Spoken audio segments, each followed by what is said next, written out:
You're listening to Storage Nerds Podcast, where we unravel the best-kept secret of the real estate investing world, the storage industry. Join the grassroots guru in self-storage, Stacy Rossetti, in insightful discussions about finding, funding, and running these spaces, allowing you to yield the highest returns possible. Get your foot in the door on self-storage and discover how to properly purchase facilities, negotiate with sellers, and close the deal without worries. Start unpacking that investment wisdom with Stacy right now.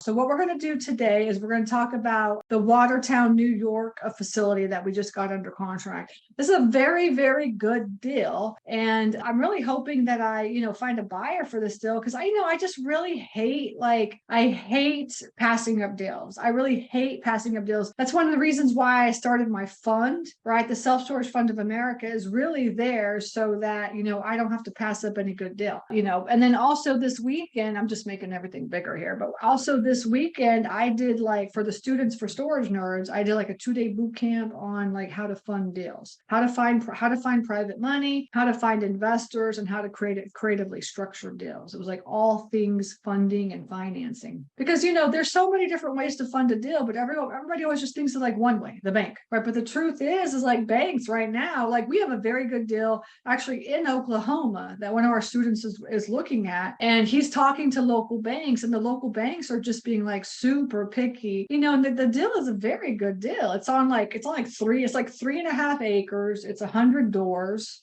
and it's full. It's producing. And it's making 90 grand a year. And the banks are just just being super sticky about it, so it's okay, well, how else can we fund this thing? Can we find a partner? Well, what can we joint venture? What can we do to get this thing closed? I do not want this deal to just fall through my fingers. And so I really teach kind of how to be, more creative and think outside the box, outside of just traditional financing. Okay. So this deal that I'm going to go over today, this is in Watertown, New York. If anybody knows Watertown, New York, Watertown is on the Lake Ontario. It's right kind of close to Lake Ontario, on the northern side of Lake Ontario. So Lake Ontario is that lake that really divides Canada and New York.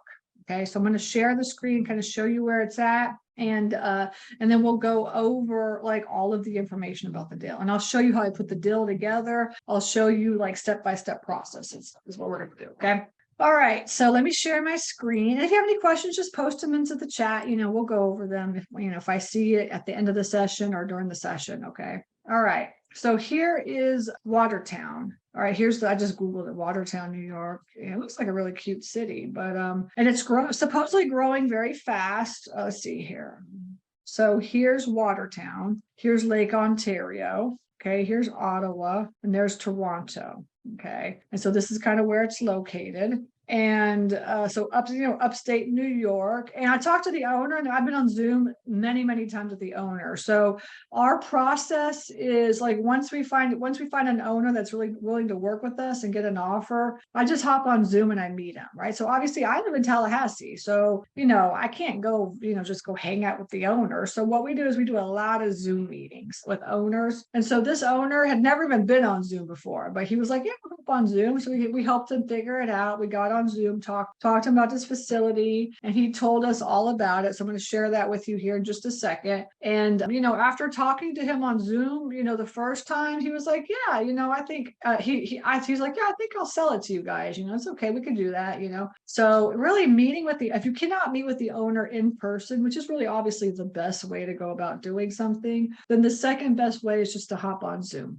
Right. And just meet. Now, a lot of owners, I'm going to tell you, a lot of people do not get on Zoom, which I think is very weird because this is how you do business nowadays. Right. But a lot of storage facility owners have never even been on Zoom and they can't really figure it out. So you have to walk them through. But I do a lot of business on Zoom. So there's nothing wrong with just meeting the owners on Zoom, talking to them about the deal, getting to know them, seeing face to face. When I talk to an owner on the phone versus talking to an owner on Zoom, it's like night and day. They don't want to tell you no, even if it's on Zoom, right? Whereas on the phone, they're not seeing you. They're not seeing your face. They're more apt to just be like, no, I think I'll just think about it or whatever, they're more apt to saying no. Whereas if you're face to face in a meeting or on Zoom, they really kind of work with you a little bit better. So again, reiterating, get on Zoom if you can with the owners and talk to them, or go and meet them face to face. But sitting and talking to somebody on the phone is not going to get you a deal. And in fact, we did our mastermind yesterday for storage nerds, and we do the mastermind a couple times a month. And yesterday we had somebody come on and talk about, like, gave us some pointers and stuff on finding facilities. And what he said that he basically went over like the mistakes that he's seeing people making in the industry. He owns like a lot of storage. So the mistakes that he's seeing people make is, one of the big mistakes is that they're like, trying to get somebody to sell their facility to them over the phone. And the truth is like, it just doesn't work. You can give them an offer if you want. You can just give them like, just say, look, tell me how much money, you're making. Tell me how big your storage facility is. Tell me what your occupancy is. Okay. All right. And then I can just say it's going to be somewhere around this, but, just to get the conversation going. But the truth is that, really to get to the nitty gritty of it, you want to just be in person or on Zoom. All right. So that's that. So here is the location. So let me just scroll in here and let me just kind of show you this. Yeah. So he lives in Watertown, but his storage facility is in between Fort Drum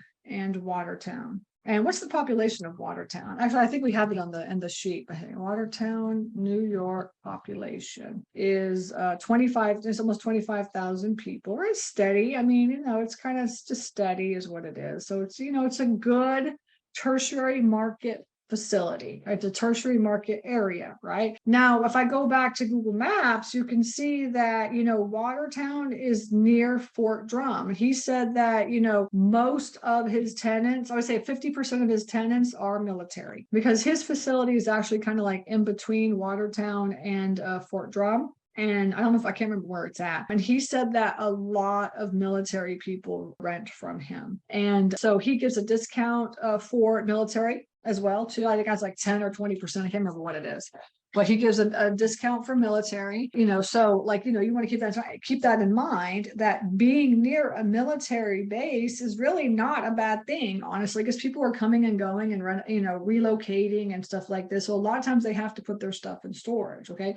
The only thing about renting to military people is that you can't just randomly auction their stuff out. You have to figure out what the state's rules are for having tenants that are, military tenants. Like there's a lot of state rules about that. So you just want to make sure you understand that. Okay. But what I thought was interesting too is that look how big Fort Drum is compared to Watertown, so 24,000 people are here. I wonder how many people are in Fort Drum. Let's see how many. Fort Drum population, 13,000. Okay, so they just got a lot of space is what they got. So essentially you're in between a town of 13,000 and 25,000, okay, is where it is, right? And then there's little tiny towns around here. But yeah, so this is where it's located. And then also another thing is he was telling us, because we were talking about snow. I mean, obviously it snows up here because it's like, it's upstate New York. So they get snow. But he was saying that they don't really get as much snow as they do down here because there's some sort of something with the atmosphere and the, whatchamacallit, I don't know. Anyways, so like the wind or whatever off of the water of the lake and stuff. So he's like, you'd think we get a lot of snow, but we really don't. But he said that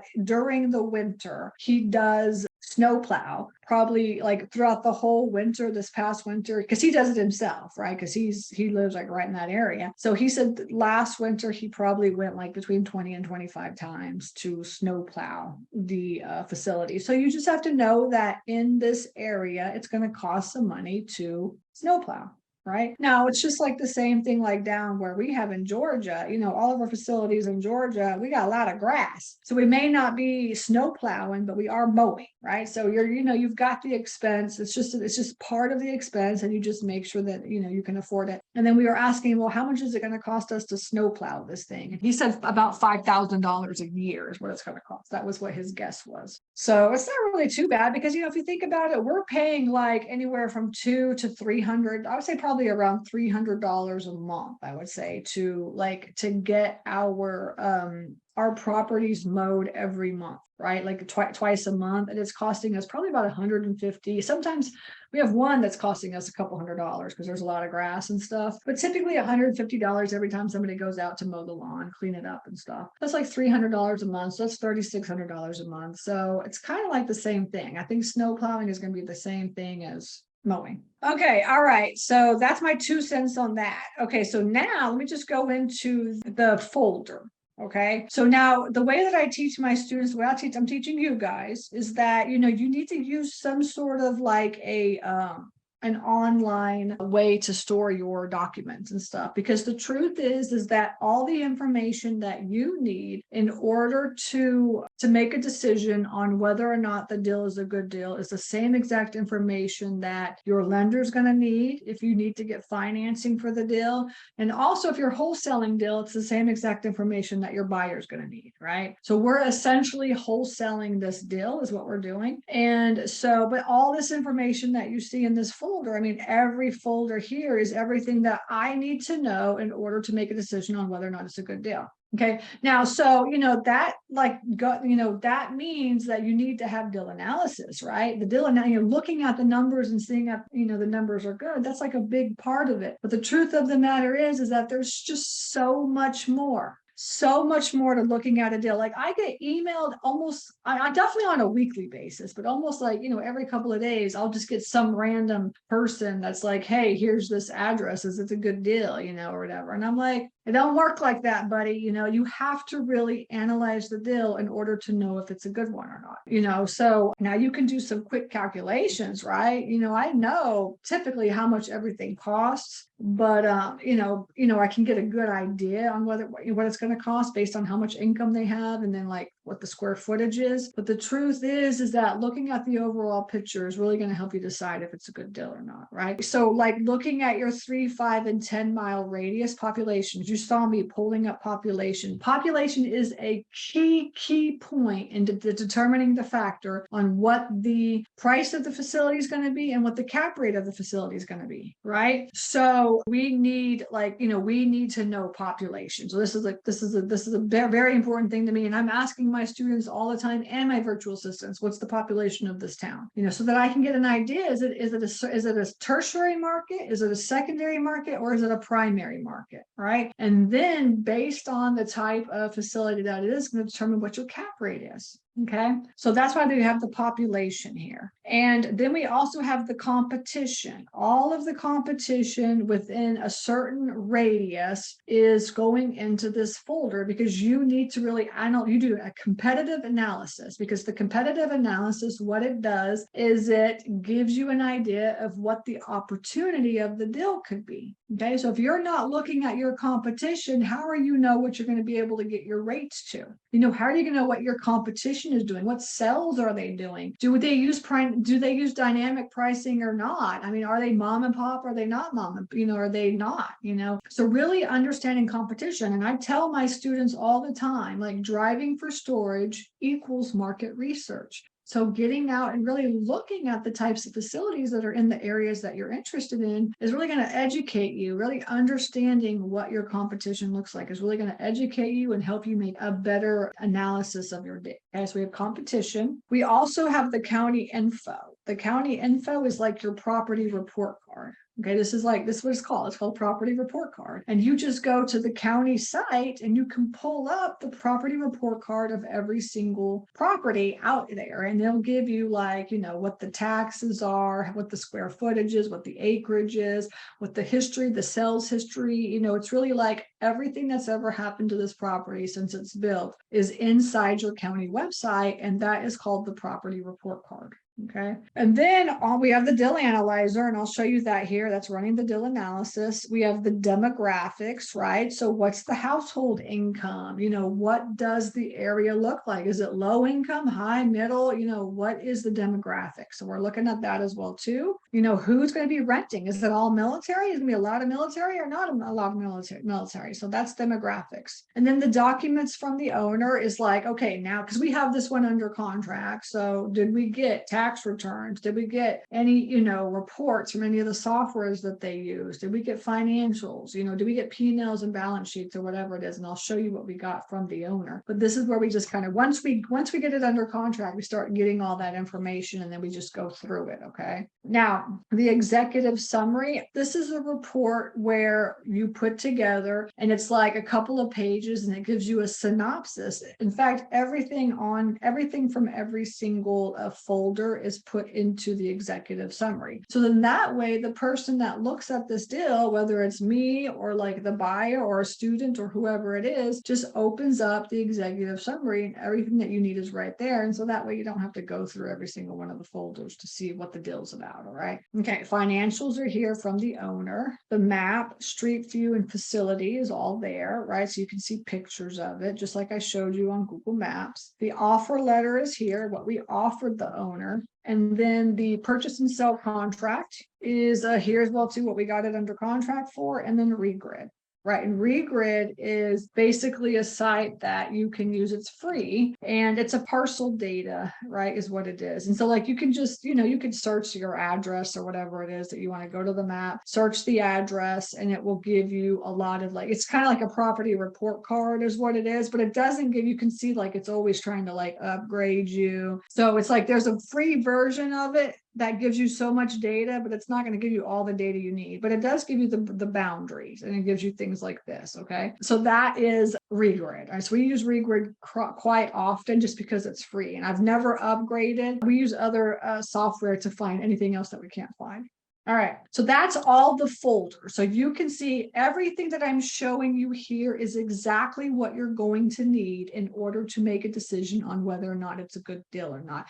And you should be getting into the habit when you find a deal, creating a folder, whichever system that you use, if it's OneDrive or Dropbox or Google Drive or whatever it is, you're creating a folder in there, and then you're starting to add all the documents. And you don't want to have a folder that has a whole bunch of just documents.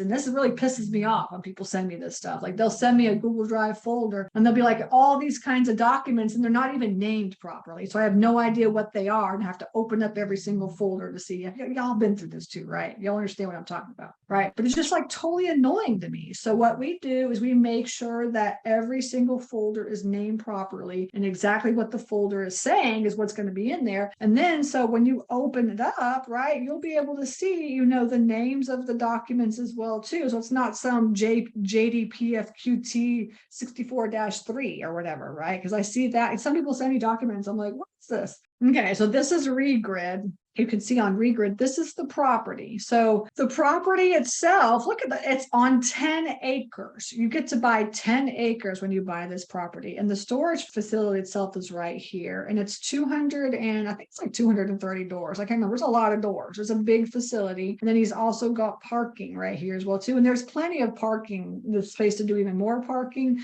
There's also space. I mean, you've got another, like acres, 6 to 8 acres to just do covered parking, boat and RV parking, more units, whatever. He said that what he would do is add more units because, I mean, he's not full because he's using a lot of the units himself, but like with what he's not using, he's full. And so he was like, you need more units. He's like, we just need more units here, so, but, and then parking and stuff, you could do a whole bunch of stuff here. There's the world is your oyster when you have 10 acres of land to do whatever you want. And it's all clear. That's the thing. It's all cleared as well too, which is pretty cool. And this is what Regrid looks like. So you can see it's 10.87 acres, got a whole bunch of stuff on here, like, all the information about the property. So Regrid is very good at giving you information about like the actual property, the land is what it is as well too. Okay. All right. So there's that. Now, let me see. Let me go back. Let's start from the beginning here. And then actually what I was going to do, so we have all of the stuff in the folder. So just like I said, like 3, 5, 10 mile population is here. We've got all the competitors, right? KO. And this is like KO Storage is a secondary market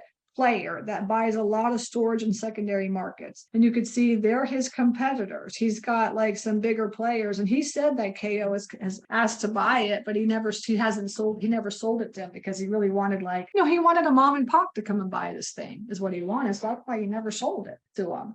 but they've asked several times to buy the facility. So they're also very interested in it. And so competition is here. County info is here. You can see Jefferson County parcel tax information about the property is all there. And then the demographics, you have the demographics is what, like household and stuff. Yeah, growth rate, household. So it's declining a little bit, right? It's a little bit, the Watertown is, but Fort Drum is growing. And he said that they're doing like the actual owner of the facility told me that Fort Drum got, I guess, some sort of like massive, huge government contract. I don't really know a lot about this stuff, but he got a massive, huge government contract to build like some more weapons and stuff, whatever they do over there, right? And so he said that Fort Drum is just doing nothing but expanding and growing. He says Watertown has always been kind of a small town, like 25,000 people, but he said Fort Drum is just growing and growing and growing. So it is a very big military. If anybody knows anything about Fort Drum, put it, you can say it into the chat about what they're doing, because I don't know. He was explaining it to me and I was like, it was going in one ear and out the other. Okay, so Google Maps are here, satellite view is here, okay,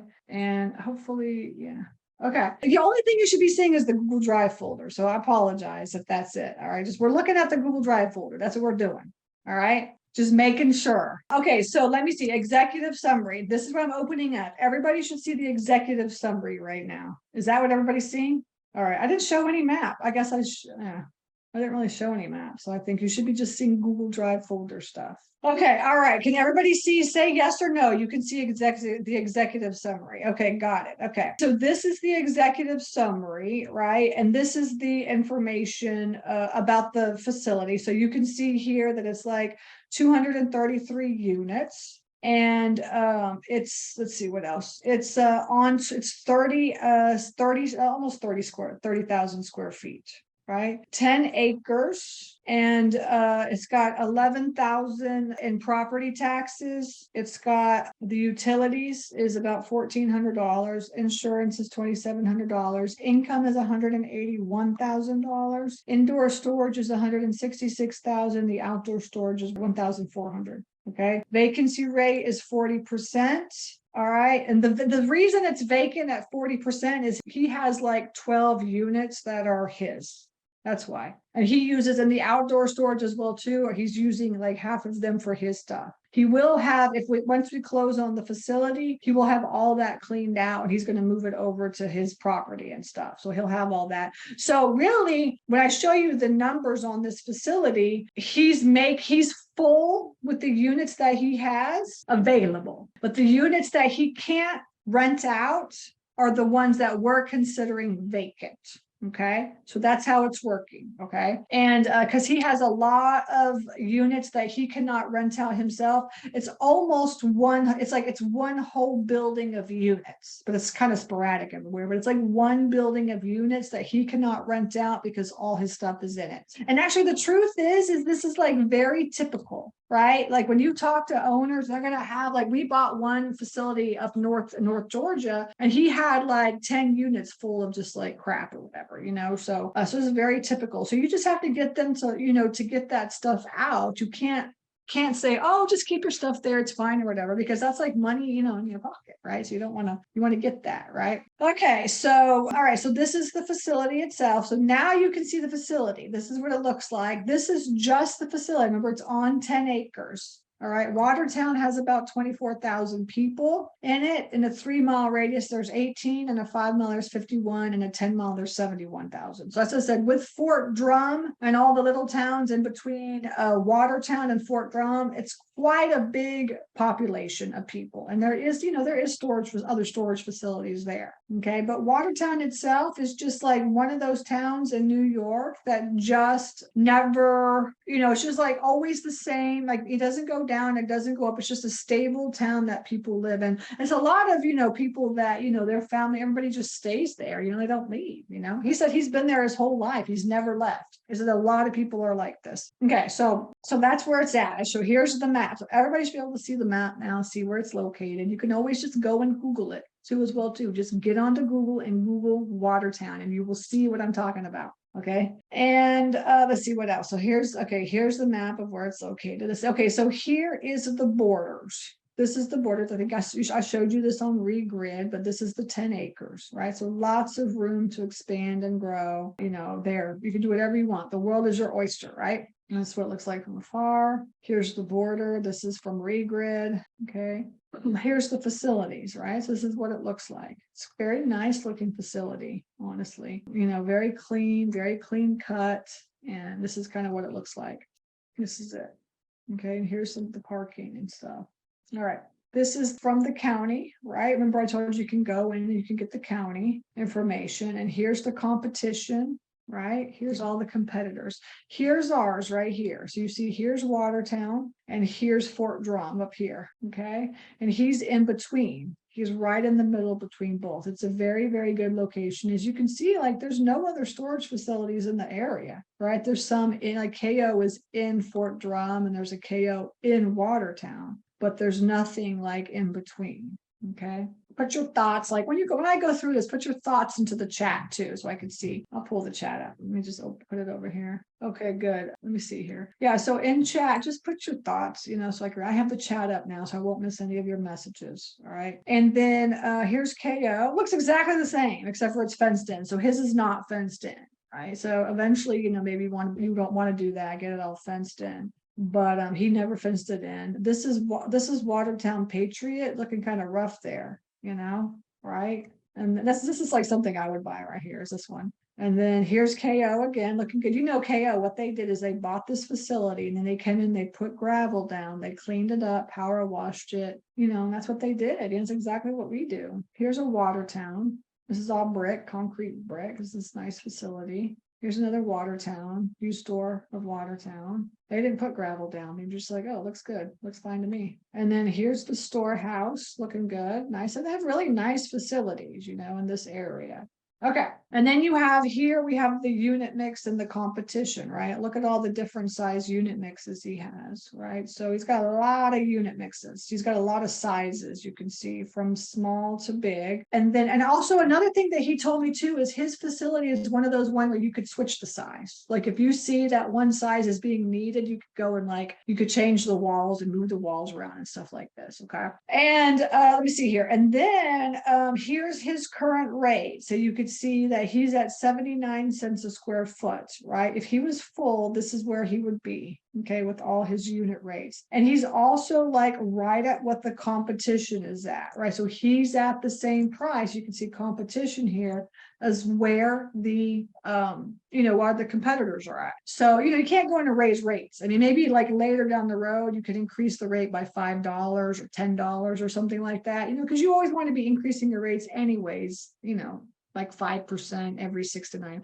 every 9, maybe 9 months or something like this. And it was funny too, because we were talking yesterday in our mastermind, and the speaker that spoke, he says that he always raises rates in the winter. Winter's the best time to raise rates. Why is the winter the best time to raise rates? Put it into the chat what you think. Okay. So, and then let me see here. Okay. So here's the numbers. Let me see. It's a 1.7. Right, 1.7 is where we ran the numbers at a 7 cap. He's making 165,000 for the storage, and he has numbers. He has tax returns to prove this. Right? Yes, exactly, Rachel. Nobody wants to move in the winter. Yeah, Brenda says weather. Exactly. People don't want to move in the winter. The best time to raise rates is in the winter time, right? Now I'm in Florida, right? So it doesn't get that cold. I don't know if that works in Florida, but definitely in New York, that works for sure, right? Nobody wants to be moving their stuff in the middle of winter. So raise the rates. And if you need to raise the rates, after you buy this thing, by $20 or whatever, then just do it in the winter time. All right. So you can see he's making $166,000 or $167,000 for the storage. I remember he's 40% full. 40% vacant. 40%, because all that space is all those 12 units. So that whole building is pretty much all his stuff. So he's going to get all that cleaned out, and then you'll be able to raise those rates. So that is how we ran the number. So you can see here that we put 77 cents a square foot, right? Because that's what the competition is at. Now remember his income is $181,000 or $282,000, and he has the tax return showing that. Where does the other money come from? Right? Where does the $167,000? The $160,000 is for storage. The rest of the money is coming from the parking. Remember, he has the parking there as well too. So he always has boats and RVs. Remember, he's right next to that lake. And so people are parking their boats and RVs. He says it's easy money, it's uncovered. He says all that space out there, you could just, figure out some way to do some parking as well too. He's like, you could do more parking. But so it's a total of $183,000. So you can see we ran the numbers at a 7 cap is what we ran the numbers at, which is basically, it's a good cap rate for right now. Okay.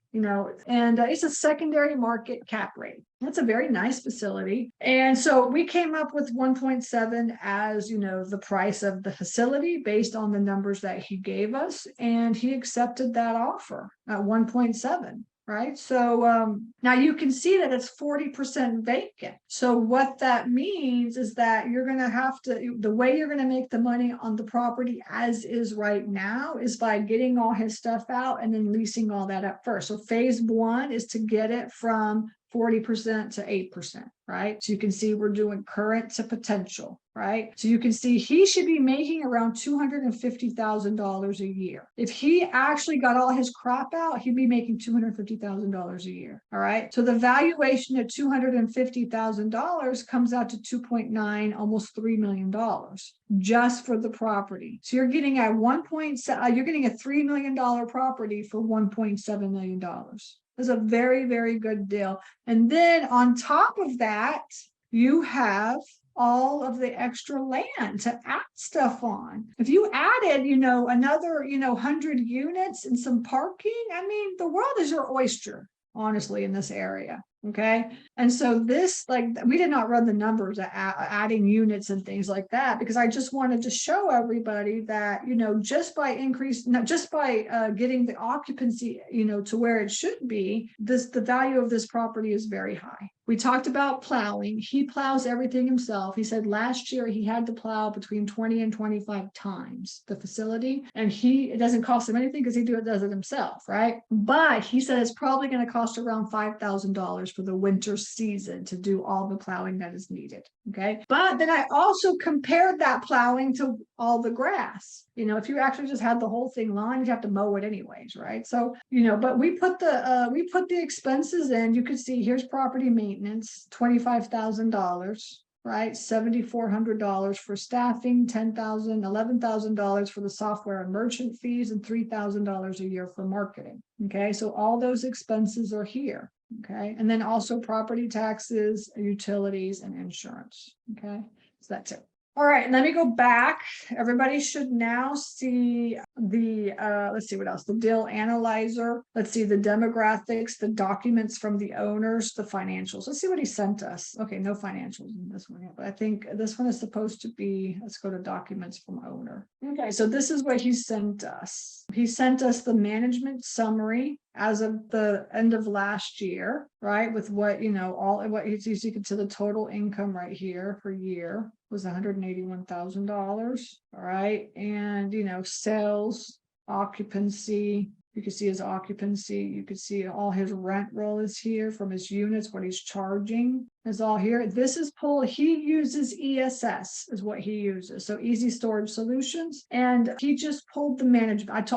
These are the documents I told him to pull. I said, just pull the management summary for last year, pull it for this year, right? Up till now, he's made $75,000.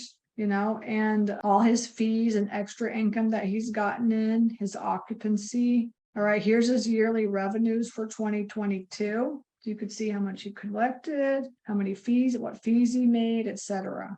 Okay, so he did really good. And this is 2023, and all the income that he's made up till now. I mean, honestly, if you think about it, could you imagine owning a storage facility like this? You know what I'm saying? He just has this storage facility that he says he just mows he mows the lawn, he does his, rent roll, and, he does his, he takes in tenants and stuff like this. And he just kind of manages this himself. I mean, this is his, job. And, I mean, this would be a great, like, if you were just had this one facility, and you were just like taking care of this one facility and you're making $180,000 a year and like 180, and you just manage it yourself and do all this stuff. I mean, that's a pretty good income for, 180 grand a year, I mean, I think that's pretty good. Now he should be making $250,000, but he has a whole bunch of stuff. So, I mean, you could get this thing up to be making $250,000 a year. I think it's a very good facility to be owning, right? And then on top of that, you could add more units and just build on and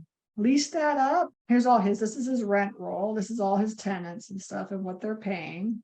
Okay. He just printed all this out from ESS and he sent over the survey is what he sent. Oh, then he said, he's like, I don't have a P&L. He doesn't use QuickBooks or anything like this. Okay. So just FYI. So he wrote everything out for us. He said, okay, here's all my insurance. This is my expenses. This is what I paid, right? This is me managing the facility itself. Okay, this is how much it's going to cost. Now, the expenses may not be exactly, we run our expenses at 38% is where we're at. All right. But when this is your own facility and you're managing it yourself, I mean, obviously your expenses are going to be like way lower, right? So this is just kind of how it is. But at least you can see this is his expenses. And when I look at this, I mean, these expenses are exactly the same expenses that we have running our facilities. This is exactly how our P&L looks. Obviously ours is in QuickBooks, but I mean, the good thing is that he could just write all this up. And the banks, I mean, because he sent over his tax returns, the banks are going to be just fine financing this deal. Okay. And, so I'm in the process of talking to a whole bunch of banks right now just to see what they think about the deal, and the number that we came up with and stuff, but I think, because he's making 180 grand, you should be able to finance this deal. So we'll see here. And then here's the insurance. He sent over the insurance. He sent over his tax returns, right? And he sent everything over. So everything that you need to show the lender to get a loan on this thing is in the folder. You see, now he sent over a better picture of the plat. He took a picture of it and he said, this is the plat with the boundaries and stuff. But, so that's kind of where we're at now on this property is we've got it under contract. We agreed on a price. We got it under contract. And now we're going to be talking to lenders. But at the same time, we are going to be wholesaling this deal. So, I've already pitched it out to the students to see if any of my students want to buy it. And if they don't want to buy it, then, it's going to be available for anybody else. I'll be pitching this out over the course of the next week or so to let everybody else know about it. But I figured I would let you guys know if anybody's interested. I think this is a very good facility to buy. But, you're going to have to think like, who's going to finance this thing? You're going to get, you're going to have to get a loan on this. You could probably get an SBA loan if you had, you could get 10% down. I just bought a $2.5 million facility and I did an SBA loan on it. And we just had to put 10% down. That was it. So that's kind of how that works. So SBA would definitely finance this for sure. SBA would finance it. Your interest rate would be a little high, obviously, because it's, SBA loans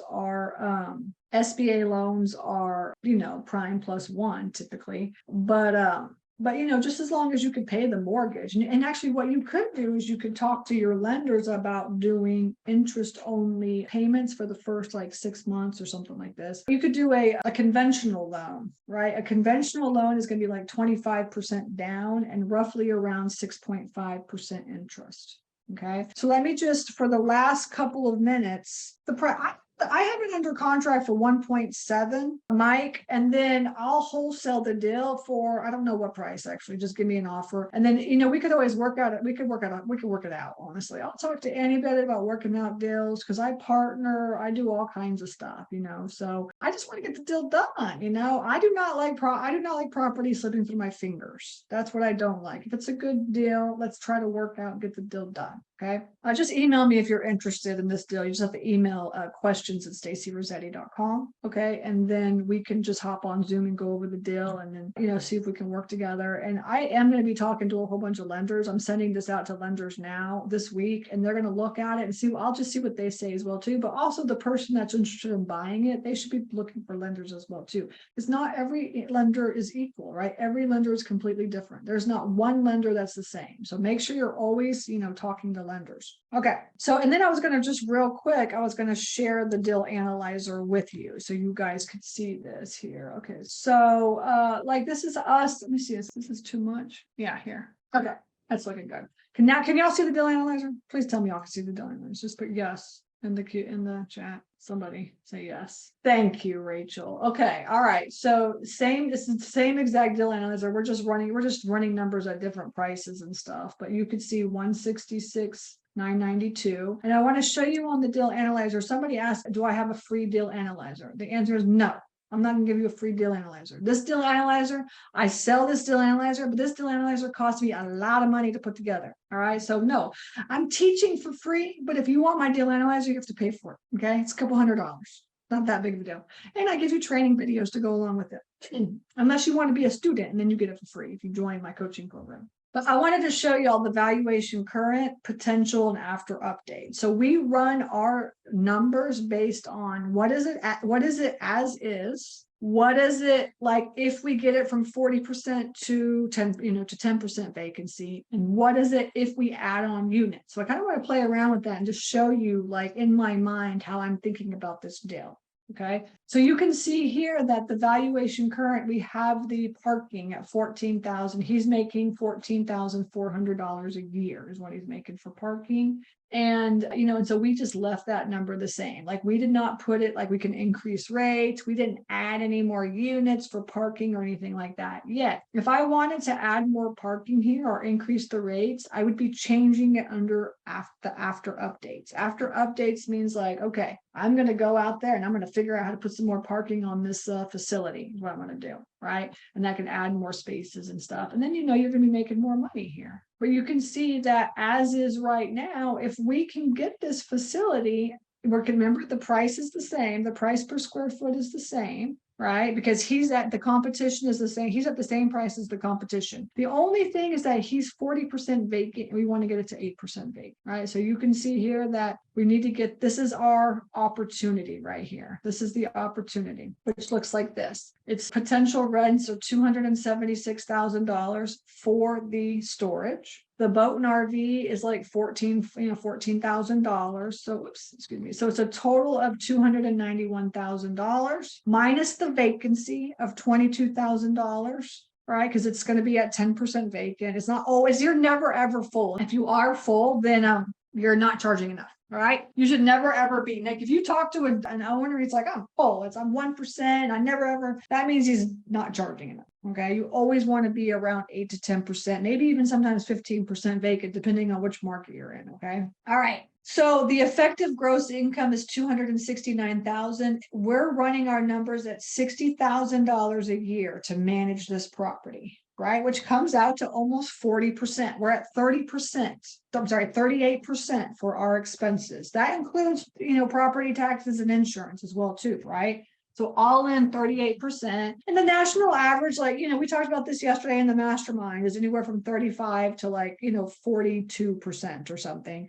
So we're right at 38%, which I think is a good number to run your numbers at. Okay, so our NOI is at $209,000. Okay. Now let's just say that we add more units. Let's say we add 100 more units to this facility. All right. And we're going to run the numbers. And you can see here that the number is, so it's 232. So we're going to add 332, right? And then we're going to say it's 10,000. We're going to add 10,000 square feet. So we're going to add, you're going to add just 10 by 10s. 110 by 10s is 10,000 square feet. So we're at 39,966. So 39,966. All right. Now we can't increase the rate. So we're going to be full. All right. So now we need to put in our build cost. Our build cost is going to cost us, let's say $45 a square foot to build. Okay. Let's say $45 is a good, if it was like, it was like a new build, maybe $50, but since you're just adding another unit, it's gonna be like 40. It probably won't even be that much actually, honestly, because he's already got that flat land. You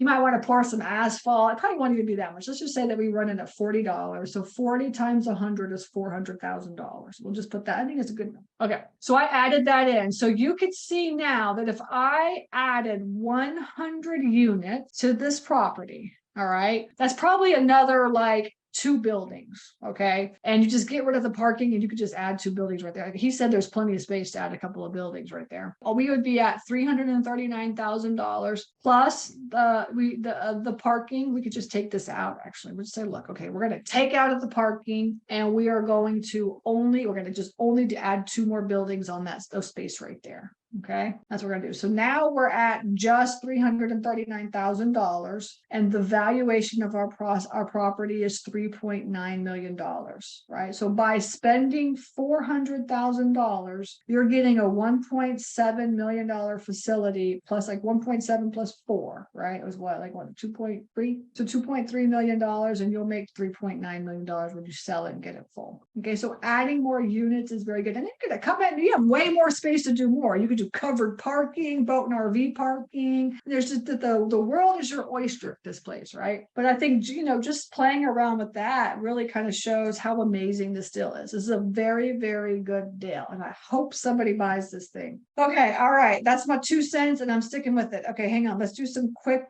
questions. And then Richard saying, why not any management fee? Add your management fee in there if you want, but like essentially what I do is like if you have a boots on the ground person and a phone person, like you're set. This facility does not need a management company. I mean, honestly, you can handle easily 400 doors on your own with the boots on the ground person and a phone person, like an office person and a boots on the ground person. Okay. We don't have any management company. We just manage all of our facilities ourselves. We got 2,000 doors. So yeah, I wouldn't waste your money on the management fee.